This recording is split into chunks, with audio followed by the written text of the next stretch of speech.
Welcome everyone to Post-Crisis Chat, the Brave and the Bold edition. I am your co-host Randy, and with me is my ever-lovely co-host with bad internet. Yeah, I don't like the internet. You piss it off, and then it's going to come back and haunt us. Obviously, your co-host, as you just said, I wouldn't say handsome, but we can say what we want. If you're a first-time viewer, we want to welcome you. We're always happy to have new people coming in and checking us out. We appreciate that. We would love it if you would like and subscribe to these videos. Hit the channel notification so that you can always be notified when we drop new episodes. Drop them once a week, and it's always cool to check out. Liking the video is such a small thing to do, commenting, subscribing to the channel, but really doing those things really helps us grow the channel. If you're not a first-time viewer, we want to welcome you back. We are so thankful that you are here. Please check out our socials. Longtime fans of the show have probably been hearing us promote these socials for a while. You can find us on Blue Sky and on Patreon. And Patreon, those people get access to the Post Crisis Chat Book Club. Yes, and we tell you a week ahead of time which issues we will be recording a show for and give you a chance to comment on those issues. We'll read some of your comments on the channel as soon as we have some. Definitely. We're looking forward to those comments. This is the part where we have to advise you that we will be talking about decades old spoilers, the issue that we will be discussing today. And I don't know why we have to keep mentioning this because I feel like you either have read this before, but if you haven't, there's going to be spoilers. And speaking of the issue, today we will be reading Swamp Thing issue. There's the picture of it with the glare coming off of my light. Pretty sick looking cover, actually. I gotta give him credit. I like the werewolf with the blood. I think that's kind of awesome. This is Swamp Thing number 40. I will mention that because you did cut out while you were saying that. It is written by Alan Moore. It's penciled, supposedly, by Stephen Bissette. Inks by John Totlebon. And this cover is also supposedly by Stephen Bissette. This cover is really good. We have the title of the book is off center once again, which I think is attention grabbing. We have that full moon, a wolf howling at it, and Swamp Thing staring open mouthed at the wolf. I think this cover is very well composed, and overall I like it, which is why I think that Stephen Bissette didn't actually do it. He signed it, although it is him and Totlebon, so like the two of them together. I don't know. It's hard to say. Like he could have done breakdowns, and then Totlebon could have done finishes or something on it. That would explain why it looks as good as it does, absolutely. Right off the bat, we get a woman thinking about the moon and blood. Our guest star for this issue, Phoebe, is buying a box of tampons. We also see steak knives on sale in the foreground of the first panel. I wonder if this is foreshadowing. I actually said that while I was originally reading the book, having no idea whether or not it was foreshadowing.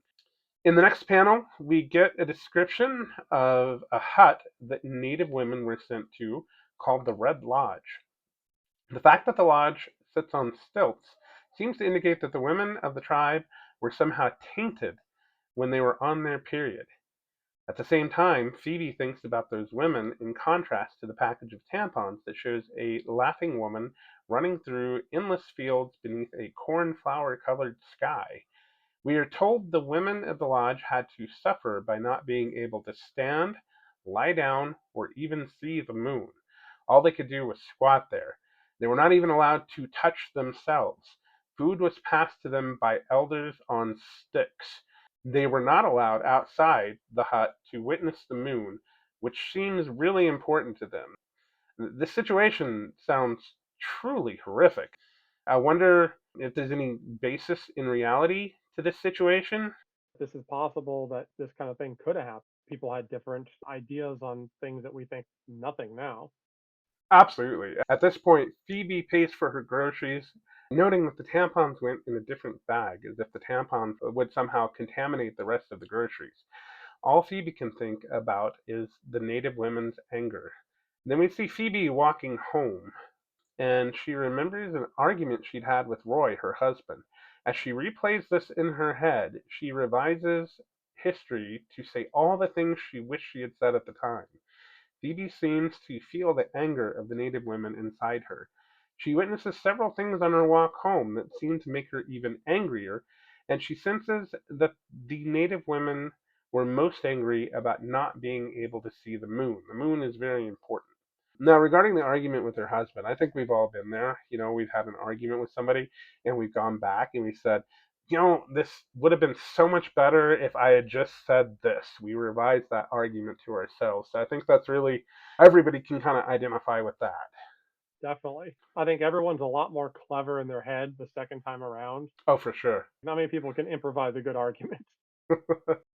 Next, we are greeted to a full page splash of Swamp Thing and Abby kissing on top of a rock with the full moon rising in the background. We get a little frog in the foreground. This entire page is really well drawn, which makes me wonder if somebody is ghost drawing for Bissette again. I see Bissett's style. I think it was probably like a breakdown kind of situation, and then Totlebon did the finishes. Even in the credits, it says Bissette and Totlebon artist. Usually, that's when you Hmm. have the art come in and do a lot of the finishes. Yeah, that's very valid.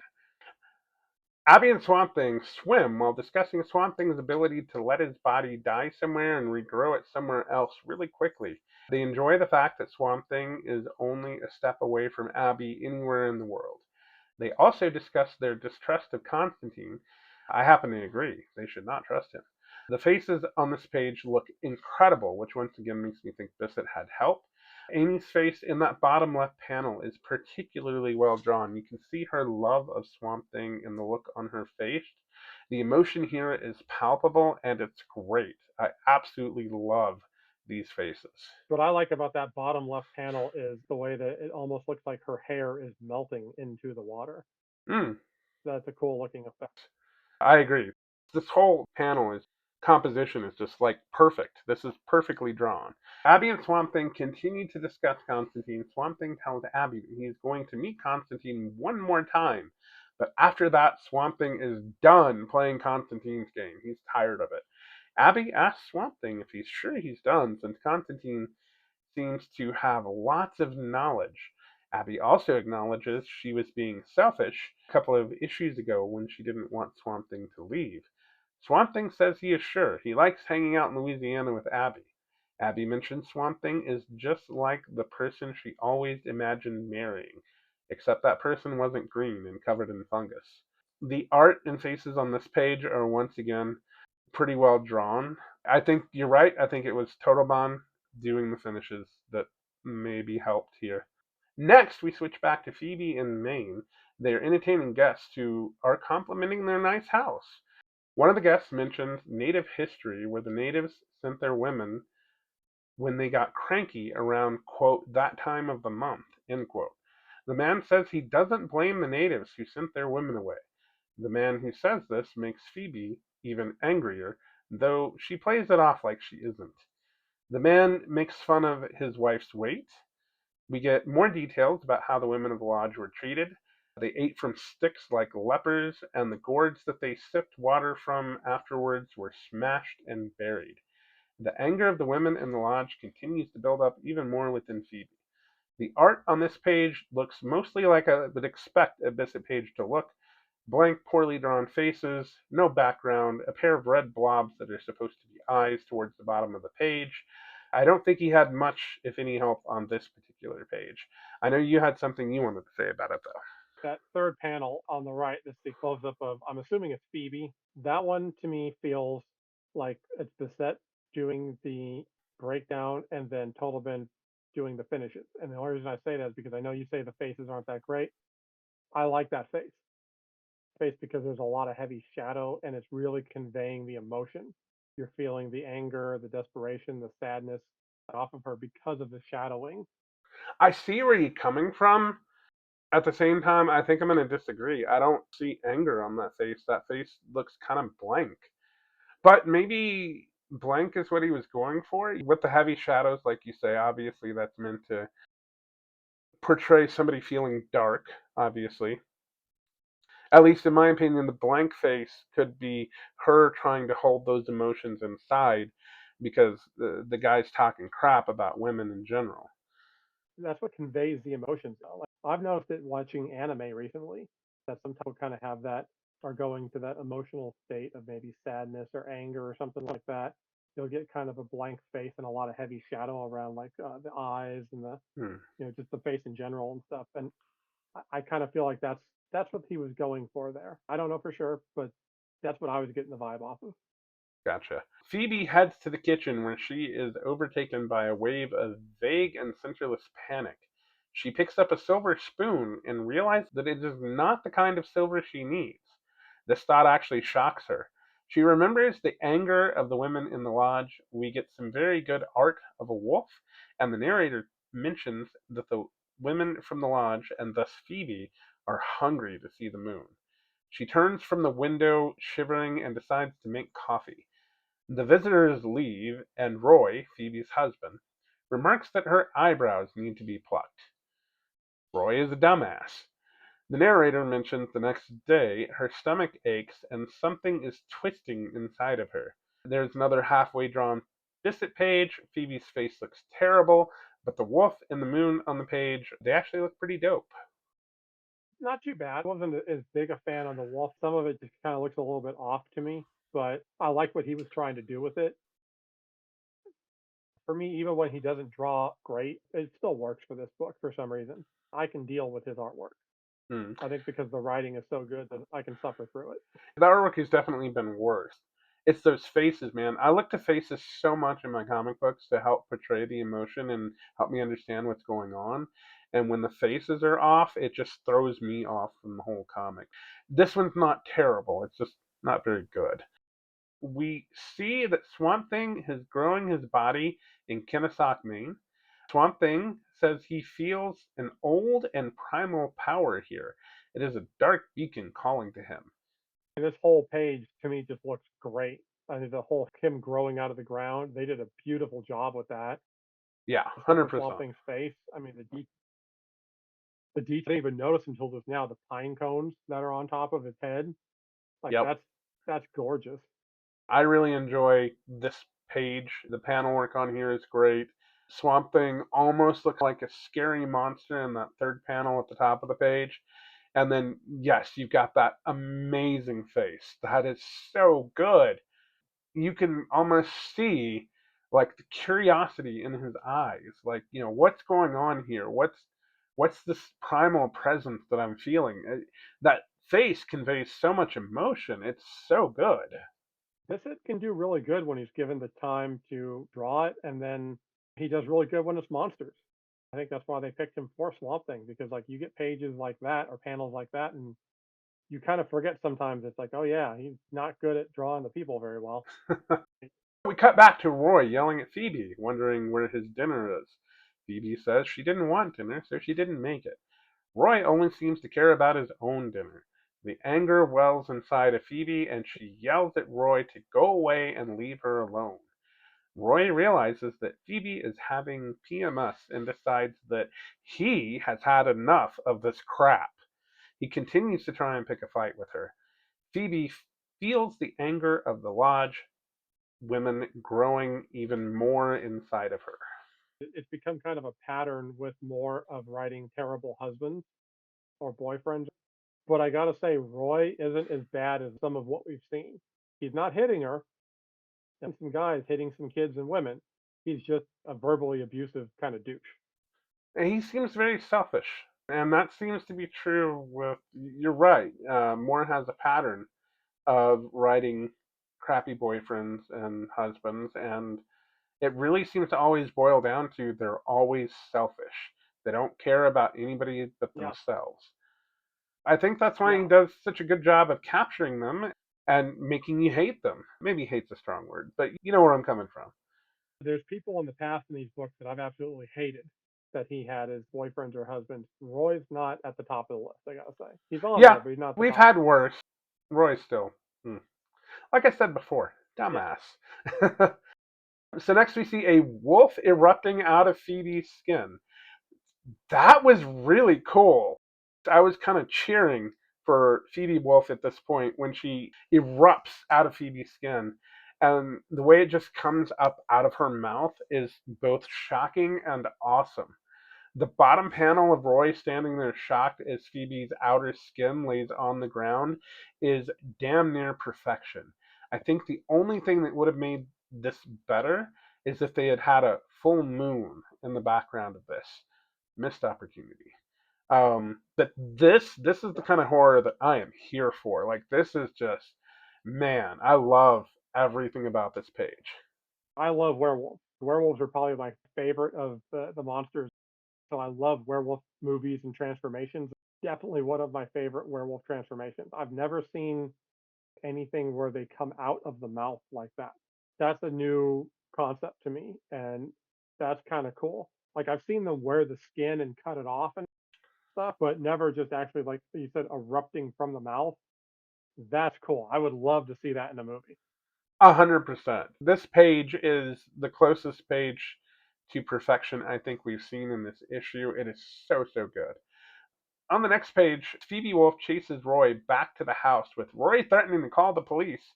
The page is super poorly drawn, in my opinion. It took me out of the story while I was reading it. The sound effects looked really cool, though. Got to give it up to the letterer who did that part.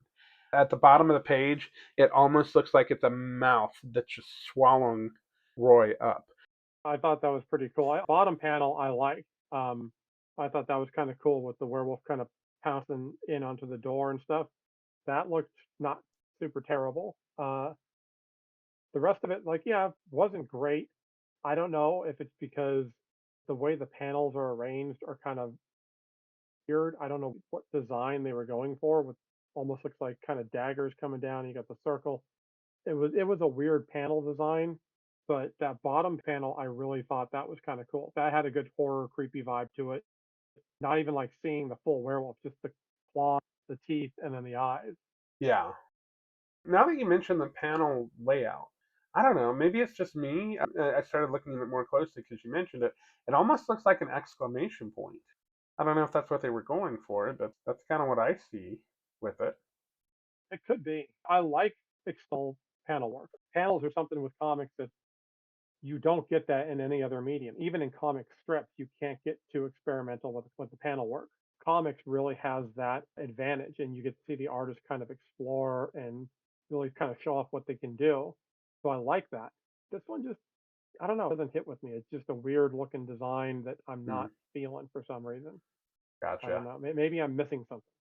As we move forward, we see Roy begging for his life. He also starts shouting for help while running out the back door and runs smack into Swamp Thing. At this point, I can only laugh because this guy, he's freaking out because his wife has turned into a wolf. And suddenly there's a freaking swamp monster in front of him. I'm gonna be honest, he kind of deserves it though, to be terrified after the way he treated his wife. Oh, he's definitely getting scared straight. I'll say that much. I mean, at this point, after this, he's not going to say one word to whoever he would end up with. Uh, for sure. So there's no marriage counseling that's going to be able to handle this situation. You're not wrong about that. I'd also want to talk about the panel work at the bottom of this page because we get the wolf in the foreground and Roy kind of in the background running away from us. Then we switch scenes. Roy has come out the door and he's coming towards us. And then the camera swings around behind Roy. So Roy is now in the foreground. Swamp Thing's in the background, standing, 8 feet tall at that point. And just that whole bottom panel, just I love the composition of it, the way everything is set up. It's perfect, even if the art's not that great. Even with the art not being like super great. I mean, I don't think it sucks, but it's definitely not some of the best art we've seen from this book. I think the pacing is very, very well done. I felt Mm. the anxiety of Roy trying to get away. The wolf inching closer to him with each panel, the close up of the face, and like you said, the way they arranged the bottom. There was definitely the sense of urgency for him to get away. But also, even though from Roy's point of view, there's the like, oh crap, there's another monster there. From the reader's point of view, there's that buildup of like, okay, Roy's in trouble. There's the hero. There's Swamp Thing. So it's like there's also that for us that kind of sense of like the hero showing up and that breath of relief of finally someone kind of saved the day. I thought they Yeah. did a good job with that. Oh, I agree. Next, we see Roy just passes out. He's done. He's out. He's like, nope, I'm done. I'm out. No more of this. And next, we see a really cool image of Swamp Thing and Phoebe Wolf facing off in front of the full moon. I feel that this panel could have been way more epic if it were better drawn. Swamp Thing and Phoebe Wolf seem to be communicating telepathically. She tells Swamp Thing she is a woman, and he should not stand between her and her wrath. I love the bottom page here. The faces are drawn so well.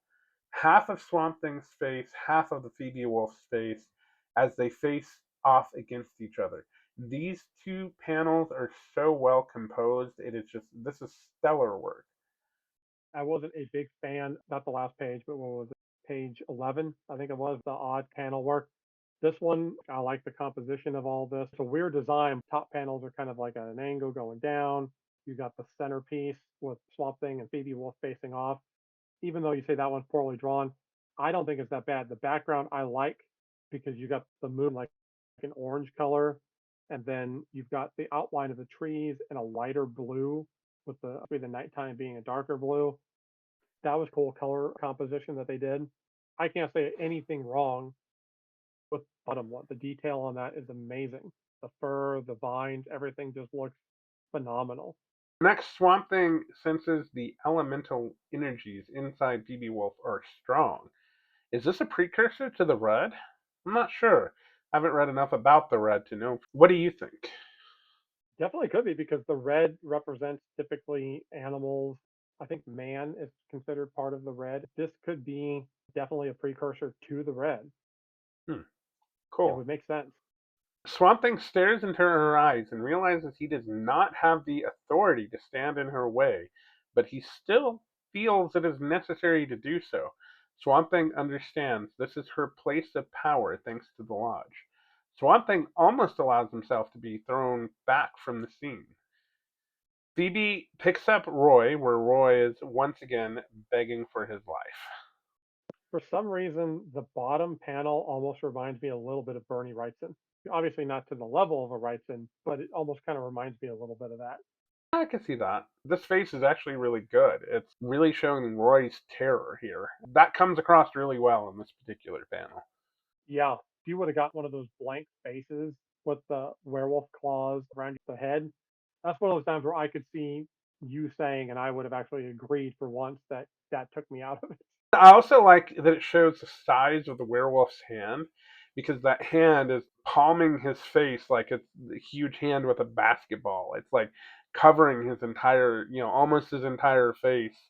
And it shows that almost looks like that the wolf could just squeeze and like pop his head like a grape. Yeah, they did a good job with making the werewolf and swamp thing look bigger than normal people. Because I know sometimes artists do have that. I've had problems with that in the past, making sure everyone is the proper size. They did a good job because that werewolf looked huge and ferocious. On the next page, Roy is professing his love for Phoebe as the Phoebe wolf is poised to attack. Probably the smartest thing that Roy has done the entire comic. We get Phoebe's perspective on the situation and find out that Roy has soiled himself. Phoebe finds him wretched, pathetic, ugly, and cowardly. But in the end, she cannot bring herself to kill Roy. The narrator says that she understands the nature of the woman's curse and she shrieks her despair at the sky. That was pretty good. Moore did a good job kind of emotions there. Wants to kill him because she's so angry, but then she doesn't want to kill him. Starting to come to the realization of what kind of monster she's become. And then, of course, the symbolism here is just smacking you in the face. Expand on that a little more. The symbolism of how she feels like a monster and she wants to lash out at this guy that she feels is treating her bad. And it's this woman's curse, this entire issue we've been dealing with, periods. I'm assuming symbolism here is that to a woman, I mean, I don't know. I don't bleed once a month, so I have no idea what the hell they go through. But I imagine from the few women that I've dated that it's not a pleasant experience for them having to go through that crap. For And sure. I can see where it is a curse. So yeah, I think he did a good job of symbolizing that. Yeah, it's a curse. I actually agree with you quite a bit. And I also want to point out the irony. Two men sitting here discussing something that only happens to women in a comic book that was drawn also by two men. Just because a woman didn't write it or draw it or we're not women doesn't mean we can't discuss it. We can still sympathize. Yeah, we don't understand, but we can still sympathize and feel like bad for the crap they have to put up with. Sure, I don't disagree. I'm just laughing at the irony of it. Four men sitting around talking about this when we've never had the experience ourselves. Like I said, irony. The anger inside of her crashed blindly with no place to go. She is angry and destroys the greenhouse, the mailbox, and the car. It isn't enough for her, and she runs. The night is too small to contain her fury. She makes her way into town. She sees a bridal boutique and says that the wedding dresses are imagery of her slavery. In the moment she is tearing up the boutique that she realizes she cannot escape the Red Lodge. She remembers the native women who were stuck there squatting in the dark with nothing to dwell on other than the fact that they were unclean. Even the touch of their shadow would sour the land and blight the crops that grew there, which explains why they were locked inside the hut and the hut was above the ground. It also explains why they were not allowed to see the moon, because even the shadow would cause that uncleanliness. At the end of their confinement, they were allowed back out into the harsh and masculine glare of the sun. Their clothing was taken from them and destroyed. Just imagining what those women had to go through and how awful that entire experience would have been. They had to do that for a week out of every four. Talk about horror. Definitely horrible, but the only thing it has me wondering now is, well, were they locked away because they were werewolves, or that was what was causing the curse to happen? Because that stuff happened to the women that essentially created this curse that Phoebe's going through. The context of the book seems to say that Phoebe becoming a werewolf was born out of the anger of the women who were locked away in the lodge. When they show us the picture of the lodge, there's no locks on it. I don't even think there's a door on it when you look at the lodge when it is pictured. So I think this is pretty much just the women's anger stayed stuck in this one location for hundreds of years at the very least. And that translated into Phoebe being able to turn into a werewolf. We've been talking about in the past issues how people's perceptions of things are really, really important to the universe, and that the universe can manifest out of those perceptions. So if you have a bunch of people who are angry and concentrated in one place, all of that anger, it's going to have an influence on that location, at least in the DC universe, the way it's explained to us here. That's my take on it anyway.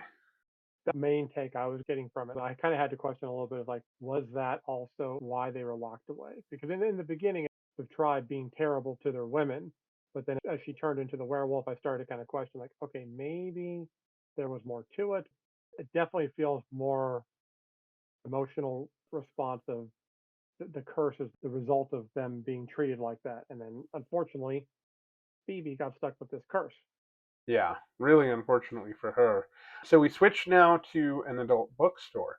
The narrator mentions the dismal perfume of sweat and loneliness as the men carry out their transaction. A man asks the profiteer if he has something maybe a little more unusual to purchase. At that point, Phoebe Wolf crashes through the front window. Why, oh, why could the Phoebe Wolf not be more detailed here? This is lazy drawing. Get somebody else on this book if Bissette can't keep up. I say 40 years after the fact. I didn't have a problem with this one. For some reason, it's still kind of a creepy vibe, even though it wasn't detailed. There was still like, I don't know. There's something about the way that that looks, the way it even blends into the background. That's not a good looking werewolf, but it's a creepy looking werewolf. Oh no, I don't even get the creepy vibe off this one. It's lazy. It just looks lazy. Or rushed. They didn't have enough time. I will say this about the panel. The sound effect is like perfect. Whoever's doing the lettering and the sound effects in the book, they are killing it. Sound effect at the bottom. I can imagine the glass shattering and tinkling and all of that in my head when I read the sound effect here at the bottom. Credit where it's due. I'm a little curious about what the unusual item the man was looking for. I've noticed Moore does tend to do that. He will introduce these creepy characters, like pervy, creepy characters, and then he'll drop a line here and there of them talking, almost like, okay, what are you asking for? Like, where is this going? You Um, want to know, but at the same time, you kind of don't want to know. I think he purposely left it up to you. What's the most Yeah, horrible thing you could think of him asking for? And is there maybe something even worse than that he could have been asking for? That's the best part of this horror is it's left up to your imagination to figure out how bad it yeah. He's making a world that like I don't want to live in because people is. that are horrible people are really horrible people. Right? We switch to Swamp Thing catching up with Phoebe Wolf sitting in the trashed adult bookstore. Swamp Thing tells Phoebe Wolf that he wants to help and asks what she wants. First time anybody has asked any woman in the comic book what they want. She asks for release from the stifling place that was built for her. Does she mean the memory of the lodge? Her own body? The monthly period that happens to most women? I wonder and would like to hear your thoughts, Cookie, on what this stifling place is. I honestly took it as modern society. This was written in the 80s. You did have the feminist movement. I think it was like the 60s, 70s. It kind of felt like there was a little bit of a pullback from that, and that women kind of fell again back into that submissive role and were mistreated a lot, even to not perfectly treated. It's like, is it better than it was in the 80s? Yeah, but it's not like a whole lot better. I kind of took it as society holding women down, the way that they're treated, the way that they're looked at. They're basically just sex objects to a lot of men. I'm not even a feminist and I'm pointing this stuff out. That's saying something. If I can see that, that's how bad it is. That's what I think Phoebe, she wants to escape from that. I think your perspective there is very American. I think what you had going on in the 80s was a lot of the country was feeling that we should be going back to more traditional family values, which meant women staying at home, out of the workplace, basically everything that feminism fought against. During the 80s, there was kind of a Yeah. push for that more traditional roles of women. But I don't know that that was happening everywhere. In other No, places, they were electing women to power for the first time. So, anyway, I just think it's a very American perspective, and I bring it up because we're dealing with a British author. he's trying to write from an American perspective on some of this stuff. That's true. You're basing the story in America, in Louisiana, which I don't think Alan Moore's ever been to Louisiana. Is he going off of the perception of what he thinks Hmm, Louisiana is like from that he's maybe seen or read? good point. I hadn't thought about that. Regardless, Swamp Thing says that he cannot grant her the release from this stifling place. Phoebe Wolf says, "Then give me death." Her voice echoes inside Swamp Thing's head as she turns and runs, Swamp Thing deciding not to stop her. The art on this page, the look in Phoebe Wolf's eyes, the look in Swamp Thing's eyes, I those faces are amazing. I wish we could get that all the time. My gosh, I'm just so impressed with this page. There's faces on this page. This is a really, really good page. It definitely conveys a lot of the emotion that is helping us feel with his words. You're getting also the same amount of emotion from the artist. They did a really, really good job on that. Phoebe Wolf breaks through the front glass of the supermarket. The smells are overwhelming to her. People inside see nothing but her fury. Then Phoebe Wolf spots the steak knives we mentioned in the beginning of the episode, the ones I wondered if they were foreshadowing or not. Phoebe Wolf decides that death is the only kind of freedom she has. She throws herself at the knives as Swamp Thing is screaming, "No!" in the background. Capital letters, no. I like the idea of the werewolf running through the supermarket because for some reason horror in a supermarket always intrigues me. I don't know what it is. They go so Probably just well like years together. of shopping at Walmart. It seems like also the perfect sanctuary. And like I always thought during a zombie apocalypse, you go to the supermarket, hold up there, you got food, everything you need. But at the same time, the horror invading it just seems cool. So werewolf in the supermarket, I'm here for that. I'm down for that. I love it. The Uh, thing of her going like arms spread into the knives, even the look on her face, she's going to her own death, snarling growl of like, I'm just, I don't know. It looks like a werewolf. It looks nice. I'm digging it. I really am. you're right. That looks amazing. And the way the arms are going over some of the other panels in front of them, really well drawn here. Even though the detail's not really there, the I composition is amazing. Yeah, that's the composition again. I love the pacing in this book. A lot of times they have really good pace. I love it when you get something breaking the panel from another panel. There's Yeah. just something cool about that to me. Next, we see Phoebe Wolf impaled on mini stick knives. She reverts back to being just Phoebe. She begs Swamp Thing to take her outside. She does not want to die indoors. This page made me legit incredibly sad. This poor woman and the poor women that were trapped in that lodge. How horrible are their lives that killing themselves is the best way out of the situation. I don't know, man. This is truly horrific. The most horrific page in the book so far. Definitely horrific. I think I got lost two separate thoughts though. One being I love the way that they show how the fur is melting off of her to becoming human. Like you don't often see the transformation backwards. Always see person turning to werewolf. It's very you see werewolf turn back to person, and then it's ever actually like kind of cool. That I enjoyed seeing him do, even if it was just a little like a shot of the arm with the fur unwinding. Is like that's just kind of cool. But the other thought I got kind of lost in was I've never ever in my life owned a steak knife that was silver. Where did they get these at, and where can I get them at? That's kind of cool. I want a steak knife that can not just cut my hammer, but like cut a T-bone, but I want a steak knife that can also cut a werewolf's butt. It was the 80s. They don't make them like that anymore. You gotta remember that was 40 years ago. Swamp Thing carries Phoebe outside. Other people around are questioning what is going on. Phoebe thanks Swamp Thing and asks if Roy is okay. Phoebe dies looking at the moon, commenting on how beautiful it was. At this point, when I'm reading this comic, I am legit misty eyed. In her last moments, she cared about Roy and what happened to Roy.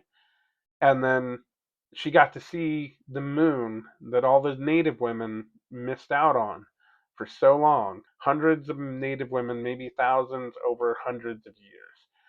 And this scene is just beautiful. Even though Swamp Thing says he leaves her there doused in blood and moonlight, and no one tries to stop him.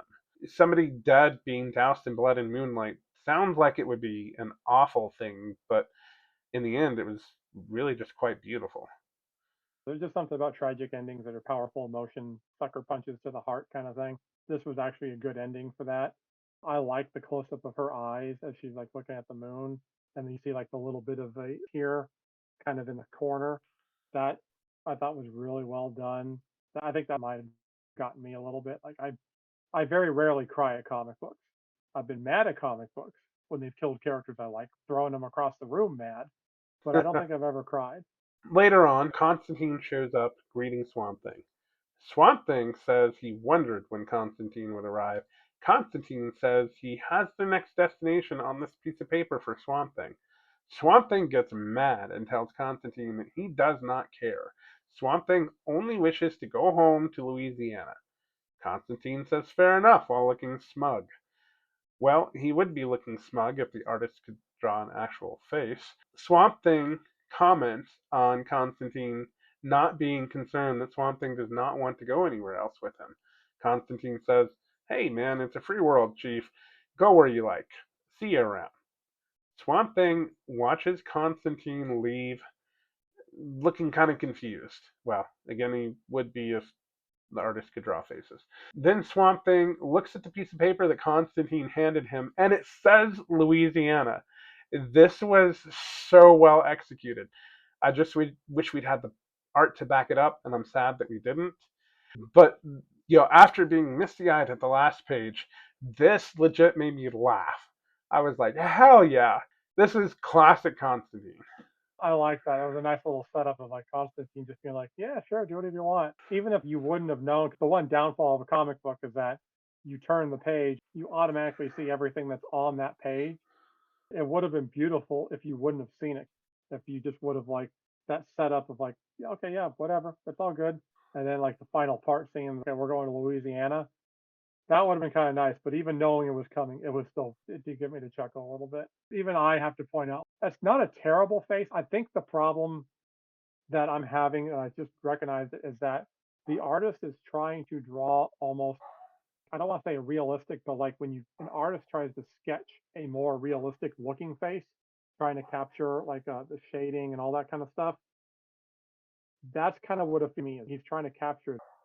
And in a comic book, you don't always want that. You kind of want the more comic book looking faces, if that makes Yeah. sense. See what you're saying there. Although I do want to go back to talking about we're spoiled about Louisiana when you looked at the page in the comic book, and I think I found one way at least that digital is better than reading the original comic book because when I read, I turn my iPad sideways or I have a wide screen that I'm looking at, and I have to scroll down to get to the bottom of the page. So I was able to see all of the words before I saw that piece of paper that said Louisiana. And I think that helped make it even better for me because I couldn't see that part. And I know you're mostly a physical guy, I get that. Advantages and disadvantages, but this is one place where I think the digital had a big advantage. I'm glad that that wasn't ruined for me in that way. That is true. I wouldn't even just say advantages, disadvantages. I mean, I come from the argument of like what you say is sacrilegious as a comic book fan to not like the physical media of the comic book. That's the religious Love thing physical itself. That's media. terrible. I have a literal wall of physical media in my bedroom. It takes up the entire wall, and not the short end of the wall, the long end. It's just they're all in omnibus format. Single issues all the way. Single issues. You're paying for somebody to advertise to you. But I digress. Let's go back to the issue. This was such a good issue. The ending was bittersweet. And I don't even know if that's the right way to put it, but the ending where Phoebe Wolf gets to see the moon as she was dying is pretty sweet. But the torture that those women had to go through that Phoebe was channeling was pretty bitter. It was so bad that the only out she saw was killing herself. This issue, I kind of mentioned it, it made me feel incredibly emotional. The highs were high, the lows were low. I just wish the art wasn't so inconsistent.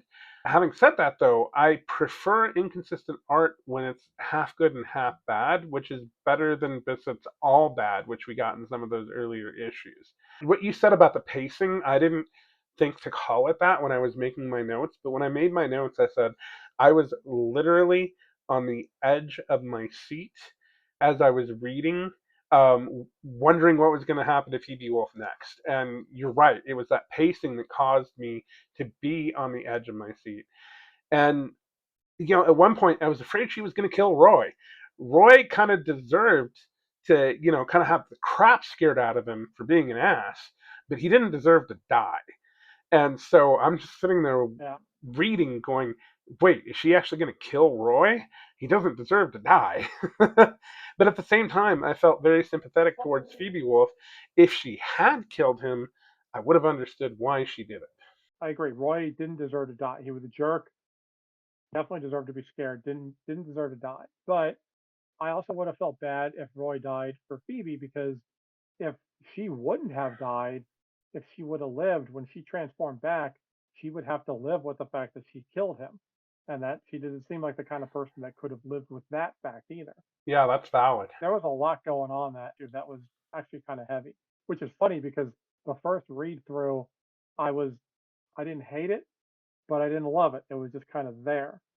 But after doing the show and kind of going over it, I was like, okay, yeah, this was actually a better issue than I thought it was when I first read it. To me, it was on the better end of the issues that we've done up to now.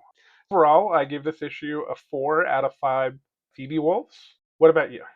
I'm gonna go 4 out of 5 Baby Wolves as well because I would have gone maybe three before, maybe 2.5, but after talking about it and reminiscing, I'm gonna go 4. Okay. And that's the reason I love doing the show so much is because you pick up on things that I missed and I pick up on things that you missed. And when we look at it and we get together and we compare those things, like the reason I asked you earlier to expand on the symbolism is I didn't quite pick up on all that symbolism. And I thought, that was something I just missed while I was reading it. And I thought that was really insightful on your part. And, I just completely glossed over that part of it. So that's why I love doing this, is because I end up getting more out of the comic because I see your perspective on it after the fact. Well, You are a middle-aged man, so you met symbolism about the woman stuff. I understand. Thank you, everyone, for joining us tonight. We are really glad that you were here with us watching. I do this for the love of the comics medium, and because when you sit down and discuss comics with other people, you tend to get more out of them. This is what I miss about going to the comic book stores, hanging out with people and talking comics. So this kind of fills that void. And then we got to pimp some more stuff here. So please join us on Patreon, where we have our post-crisis gap book club.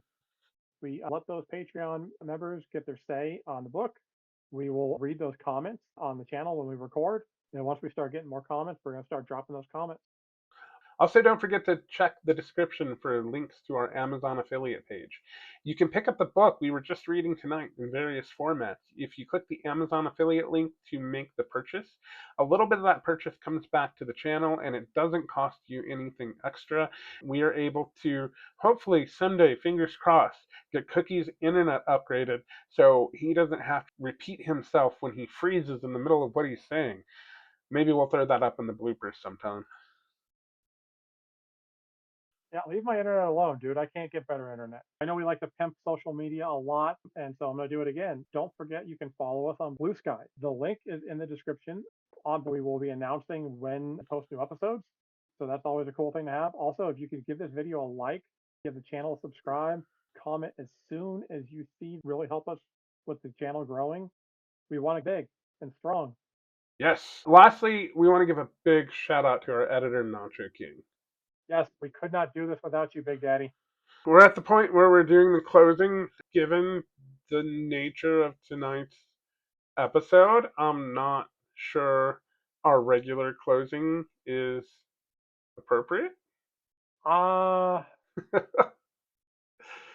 I kind of feel the same way. Well, I remember last time we did the thing for Nacho King. I don't think we should do that again either. Cause You know what? I got it today. We'll see you guys next week in Louisiana.